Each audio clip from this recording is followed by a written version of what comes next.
100 ആവശ്യങ്ങൾ അല്ലാഹു തആല നമുക്ക് ഒറ്റ പ്രാവശ്യം ചൊല്ലിയാൽ നിർവഹിച്ചു തരുമെന്നാണ്. അതുകൊണ്ട് ചൊല്ലുമ്പോൾ ഈ ഒരു നിയ്യത്ത് നമ്മുടെ മനസ്സിൽ കരുതണം. ഏത്? പടച്ചോനെ, എന്റെ എല്ലാ ഹലാലായ മുറാദുകളും ഹാസിലാക്കി തരണം, എന്റെ വിഷമ പ്രയാസങ്ങൾ, എന്റെ സങ്കടങ്ങൾ, രോഗങ്ങൾ മാറ്റി തരണം, ഞാനിതാ മുത്ത് റസൂലിന് വേണ്ടി സ്വലാത്ത് ചൊല്ലുന്നു എന്ന് മനസ്സിൽ കരുതിയിട്ട് ഇൻഷാ അല്ലാഹ് സ്വലാത്ത് ചൊല്ലിക്കോ കേട്ടോ. ഏതാണ് ആ സ്വലാത്ത്? അല്ലാഹുമ്മ സ്വല്ലി അലാ സയ്യിദിനാ മുഹമ്മദിൻ വഅലാ ആലി സയ്യിദിനാ മുഹമ്മദിൻ വഅലാ അഹ്ലി ബൈതിഹി വസല്ലം. അല്ലാഹുവേ, നബി സല്ലല്ലാഹു അലൈഹി വസല്ലം തങ്ങളുടെ പേരിലും അവിടുത്തെ കുടുംബത്തിന്റെ പേരിലും നീ ഗുണവും ലക്ഷ്യം സമാധാനമൊക്കെ കൊടുക്കണം എന്നൊക്കെയാണ് ഏകദേശം അർത്ഥം. നബി തങ്ങൾ സല്ലല്ലാഹു അലൈഹി വസല്ലം തങ്ങൾ ഈ സ്വലാത്തിന്റെ ഗുണങ്ങൾ ഒരുപാട് പറയുന്നുണ്ട്. അതിൽപ്പെട്ട ഒന്നാണ് നിങ്ങൾ സ്വലാത്ത് ചൊല്ലണമെന്ന് അള്ളാഹു നമ്മളോട് പറഞ്ഞിട്ടുണ്ട് ഖുർആനിലൂടെ. സ്വലാത്ത് ചൊല്ലുമ്പോൾ അള്ളാഹുവിന്റെ കൽപ്പന നമ്മൾ നിർവഹിച്ചവരായി മാറുന്നു.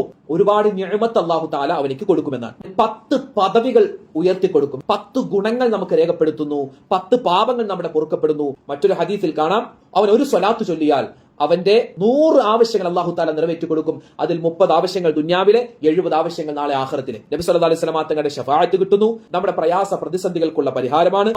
സ്വലാത്ത് ചൊല്ലിക്കോ, മറ്റുള്ളവർക്ക് എത്തിച്ചു കൊടുക്കാൻ വിട്ടുപോകണം.